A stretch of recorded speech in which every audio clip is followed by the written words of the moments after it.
dedicated to Eastern and Southern Kentucky. This is WYMT Mountain News This Morning. Good morning, I'm Dakota Makris, and unfortunately it is Monday and it's almost 6 o'clock. Brandon, don't shake your head at me. I just glance over and there you are. Unfortunately, it's Monday. Unfortunately, it's, you know, some people like Mondays. That's true. I'm not a fan of them. Well, I you mean, know, it's hit or miss for me. Now, You this know- Monday, of course, is... This is like the worst Monday because like you're so used to the holiday, you know, I'm off, have no responsibilities, and then, oh, I have to go to bed early. Yeah. So I went to bed around like 9 o'clock, and that was early for me. And then I woke up this morning just so exhausted. I was like, man, I just need one more day off. I know. Oh, well. But if we're back again. Yeah, we're Hopefully back. some of you are off today, but if you're not, get up, get moving, just be careful as you head out the door this morning. Let's take a look at our satellite radar loop, and you can see a few clouds moving in. I know you're seeing that blue on the radar there, and it's like, oh, what are they doing? Well, here's the thing. There is some snow moving toward us, but we think once it gets closer to us that we'll see it start to die off. It's basically called a dying clipper system. It's going to be some potent, or let's call it stout. Some stout snow for our western neighbors out toward Bowling Green. They're under a winter weather advisory, but for us, I think we're going to hit some dry air as it gets closer, but we're not going to rule out the possibility for some snow in our region. More on that here in a little bit. But US 119, US 23 at Pikeville this morning. Not a whole lot of traffic, which is good news. I'm sure some people are still off for the federal observance of the Christmas holiday today, and we're going to continue to see hopefully some light traffic, but be careful if you do have to be out this morning. Some slick spots possible on some of those roads. Now, temperatures are actually going up, so that's a nice change of pace, up to 11 now in Irvin. That's up from about 6 earlier this morning, I believe, if I remember that number right. London now in the double digits. Looks like Manchester, Clintwood, and Jonesville. The only spots in the single digits are warm spots still Prestonsburg, Jackson, and Logan, all tied for 16, at least for the moment, across the state and region. Carbondale at the 24, Paducah's at 25, Nashville's at 24, but still a lot of teens in single digits across the eastern counties and back into the Tri-Cities of Southwest Virginia and East Tennessee. All right. Max warming needed if you have to be out this morning on the coffee meter, and if you're grabbing you a little breakfast, maybe a donut as you're heading out the door. It's going to be an overcast day. Skies will gradually, or temperatures will gradually warm up to close to 30 today, but we also have some snow chances, which we'll talk more about here in just a little bit. Dakota? All right, Brendan, thank you. Some flood survivors were moved from their travel trailers in Crockettsville to Buckhorn State Park on Friday due to the freezing cold. Our Chandler Wilcox caught up with one family to hear how the uncertainties of this year have led Christmas to being just not the same. Buckhorn Lake State Resort Park has been a shelter for flood survivors since late July, and they have taken on even more after the Arctic blast hit Friday.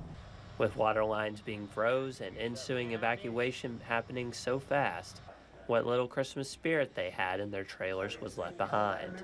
What little presents we did have, the kids we didn't really have time to bring nothing. Like, we didn't have too much time to, you know, evacuate or whatever.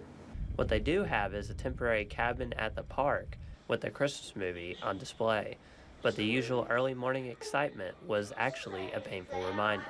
The adults, you know, we're different. We've grew up out of a lot of stuff, but like I said, what little stuff they did have, we didn't have really no money to buy much, but you know what stuff they had, they didn't even get to open it. What continues to be on their minds is the hard task of finding a new permanent home after losing everything they owned. Josh made money in the past by logging and other handy work, but the cold has made job seeking difficult. But we've got to find a place, you know, to rent, which I ain't got the money to rent a place, or fix our house back, which I ain't got the money to fix the house back neither. While the Cockerham family is happy to be together this holiday weekend, the Christmas thrill is instead a chill. In Buckhorn, Chandler Wilcox, WYMT Mountain News. Well, there's no timetable for when the flood survivors can move back into their campers. Well, the governor urged Kentuckians to stay home during the holiday weekend to avoid those slick roads. State emergency management officials reported road closings and crashes since the Arctic blast hit. Well, the governor says problems were continuing to appear to the point where it was better to just stay home. We are having dozens upon dozens of accidents across the state, interstates. As soon as we get them cleared, We have another issue somewhere around the state. It's simply not safe to travel right now. Well, the governor says for people to think about the risk they take when traveling on icy roads and consider emergency responders that might have to go away from their families when a crash happens. Well, power companies are calling this past weekend a perfect storm for electricity issues. Well, Kentucky Power released a statement asking all customers to minimize energy use as much as possible. That includes turning off lights, lowering thermostats, and other ways. PJM says officials are worried the power grids may not be able to keep up. It's the high demand on a holiday weekend and the power plants having difficulty running in really cold weather. Well, she says energy conservation will protect households from potential rolling blackouts. With slick roads and power outages, a lot of our day-to-day life was affected by this recent winter weather. Frozen pipes have also been an issue for many across the mountains. Plumber Chris Works says it's important to let your faucets drip when it's this cold, saying the money you lose on your water bill is worth the risk of a burst pipe. And what happens is once it freezes, the liquid expands and over time busts that line. So it's not just an inconvenience. If you get frozen lines, you probably want to get it tended to fairly quickly. The longer they are, the more apt you are to have a burst when they thaw back out, which turns into a lot of damage. And our bill's a lot higher than letting the water drip, I assure you. Well, he says to leave those faucets dripping until the brunt of the cold weather passes. A water line burst at the Wayne County Public Library during the weekend. The Monticello Fire Department says about 5,000 gallons of water was dumped onto the floor and spread throughout the library. Officials say they lost about 3,000 books to water damage. And with those cold temperatures, prices are climbing on utility bills. Add that to the struggle we're already facing as inflation has increased the cost of everyday items like gas, food, and rent. Dawn G is here with a few tips to help you make ends meet when it comes to keeping your money in your pocket. Sometimes you open up that utility bill and it is literally shocking. You wonder how it can be so high. There are a few things you can do to bring it down a bit, but it's up to you. It's the little things that make a difference. Everybody's energy prices have skyrocketed along with everything else. The Energy Department forecasts home heating costs will reach a 10-year high this winter. We know that the weather and how we use energy inside our homes is really the two major factors that contribute to your energy bill. Since we can't change the weather, then we must focus on what we can change. Drafts and air leaks bring not only a chill to your home, but a higher heating bill. To help, there are tapes, caulks, strips, and more that can fill those spaces where that cold air seeps in. You can put it in the window in big air gaps. If you need more help, Actually, if it's a drafty home, would be to put plastic on the windows. according to Energy Star, covering windows with plastic and sealing up leaks with putties, caulks, and foams can cut your utility bill by 20%, depending on where you live. Even your outlets and light switches need insulation. Courtney McLaughlin suggests gaskets for each. I tell people, don't do it on interior walls. There's no point in that, right?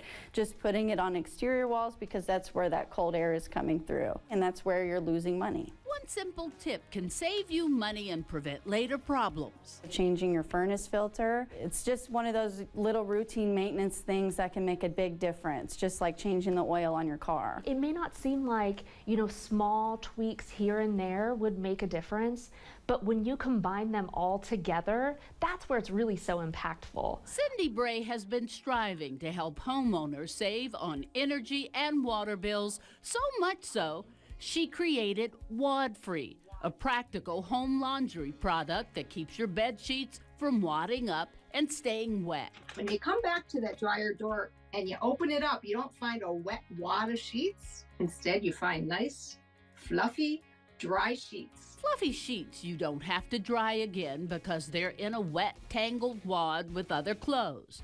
Bray also suggests, Dial the temperature in the washing machine down to cold. You are going to save a lot of energy, approximately 50 cents per load. and your dryer. Pick a low heat cycle for it too. You save a lot of energy over running it on high because the dryer is actually the least efficient appliance in the household. A few other quick tips to cut that bill down. Take shorter showers. Lower the temperature on your water heater. Turn the lights off when they are not in use. And set your thermostat back 10 to 15 degrees when you're asleep or away from home. Doing so for 8 hours can lower your annual heating and cooling costs by around 10%, helping you make ends meet. I'm Dawn G. All right, 6:09 here on this Monday morning, and we continue to track again the possibility for some cold. But the good news is the temperatures are going up. Let's head over to Jenkins this morning to the US 119, US 23 camera, and we're looking again. Snow on the sides of the roads, but snow off of the roads. The road crews did a great job trying to get those main roads especially cleared this weekend. I'm sure they've done some more out there over the weekend. But again, take it easy, take it slow. There could be some slick spots, especially on those bridges and those overpasses, because we've not been above a temperature where that salt is completely effective for days now. We should get closer to the 30s as we head into the afternoon hours today. Some single digits left over, Manchester, Jonesville, and Clintwood, but everybody else is in the double digits, even if it's low. The feels like temperature, the wind has calmed down, so that was some great news out there this morning. Still chilly. Grab those jackets if you have to be out. Some flurries or snow showers possible later this afternoon. We'll track those for you here in just a little bit.